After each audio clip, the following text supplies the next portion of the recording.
Hi Mark, I'm Flora, 张子田. My student number is SO342105. I'm junior at NCUE. Today the title of the speech is Know Your Worth and Then Ask for It by Casey Brown. No one will ever pay you what you are worth. No one will ever pay you what you are worth. They'll only overpay you what they think you are worth. And you control their thinking, not like this, although that would be cool. Laughter. That would be really cool. Instead, like this, clearly defining and communicating your value are essential to being paid well for your excellence. Anyone here want to be paid well? Okay, good, then this talk is for everyone. It's got universal applicability. It's true if you are a business owner, if you are an employee, if you are a job seeker. It's true if you are a man or a woman. Now, I approach this today through the lens of the woman business owner. Because in my work, I've observed that women underprice more so than men. The gender wage gap is a well-traveled narrative in this country. According to the Bureau of Labor Statistics, a woman employee earns just 83 cents for every dollar a man earns. What may surprise you is that this trend continues even into the entrepreneurial sphere. A woman business owner earns just 80 cents for every dollar a man earns.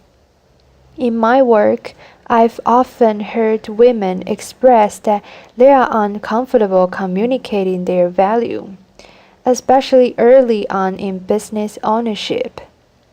They say things like, I don't like to toot my own horn. I'd rather let the work speak for itself. I don't like to sing my own praises. I hear very different narratives in working with male business owners.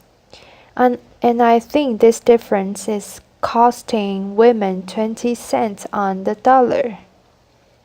I like to tell you the story of a consulting firm that helps their clients dramatically improve their profitability. That company is my company. After my first year in business, I saw the profit increases that my clients were realizing in working with me, and I realized that I needed to reevaluate my pricing. I was really underpriced relative to the value I was delivering. It's hard for me to admit to you because I'm a pricing consultant. Laughter. It's what I do. I help companies price for value, but nonetheless, it's what I saw, and so I sat down to evaluate my pricing, evaluate my value. And I did that by asking key value questions. What are my clients' needs and how do I meet them? What is my unique skill set that makes me better qualified to serve my clients? What do I do that no one else does? What problems do I solve for clients? What value do I add?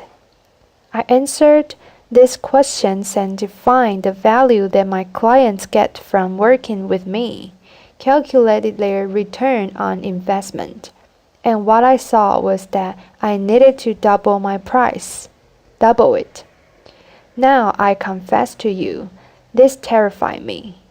I'm supposed to be the expert in this, but I'm not cured.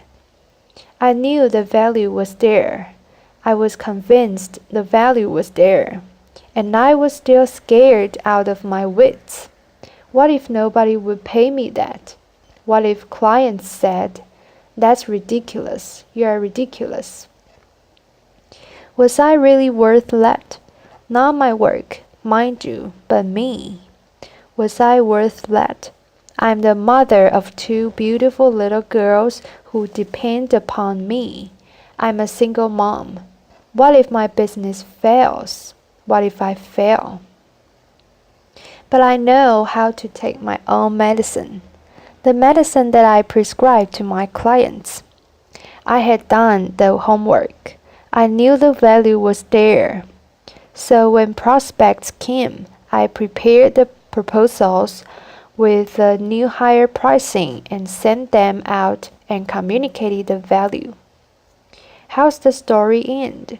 Clients continue to hire me and refer me and recommend me, and I'm still here. And I share this story because doubts and fears are natural and normal, but they don't define our value, and they shouldn't limit our earning potential. I'd like to share another story about a woman who learned to communicate her value and found her own voice. She runs a successful web development company and employs several people. When she first started her firm and for several years thereafter, she would say, I have a little web design company.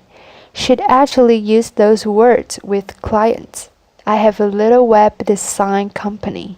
In this and in many other small ways, she was diminishing her company in the eyes of prospects and clients, and diminishing herself. It was really impacting her ability to earn what she was worth. I believe her language and her style communicated that she didn't believe she had much value to offer. In her own words, she was practically giving her services away. And so she began her journey to take responsibility for communicating value to clients and changing her message.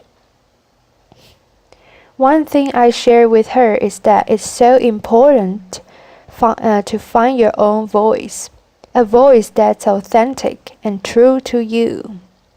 Don't try to channel your sister-in-law just because she's a great salesperson or your neighbor who tells a great joke, if that's not who you are.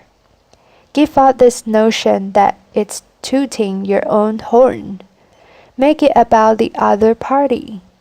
Focus on serving and adding value, and it won't feel like bragging. What do you love about what you do? What excites you about the work that you do? If you connect with that, communicating your value will come naturally. So she embraced her natural style, found her voice and changed her message. For one thing, she stopped calling herself a little web design company. She really found a lot of strength and power in communicating her message. She's now charging 3 times as much for web design, and her business is growing. She told me about a recent meeting with a gruff and sometimes difficult client who had called the meeting questioning progress on search engine optimization. She said in the old days, that would have been a really intimidating meeting for her, but her mindset was different. She said she prepared the information, sat down with the client, said this isn't about me, it's not personal, it's about the client. She took them through the data, through the numbers, laid out the trends and the progress in her own voice and in her own way, but very directly said, here's what we've done for you. The client sat up and took notice and said, okay, I got it. And she said in describing the meeting, I didn't feel scared or panicky or small, which is how I used to feel. Instead, I feel I feel like, okay, I got this. I know what I'm doing. I'm confident. Being properly valued is so important. You can hear in this story that the implications range far beyond just finances into the realm of self-respect and self-confidence. Today I've told two stories, one about defining our value and the other about communicating our value. And these are the two elements to realizing our full earning potential. That's the equation. And if you're sitting in the audience today and you're not being paid what you are worth, I'd like to welcome you into this equation. Just imagine what life could be like, how much more we could do, how much more we could give back, how much more we could plan for the future, how validated and respected we would feel if we could earn our full potential, realize our full value. No one will ever pay you what you are worth.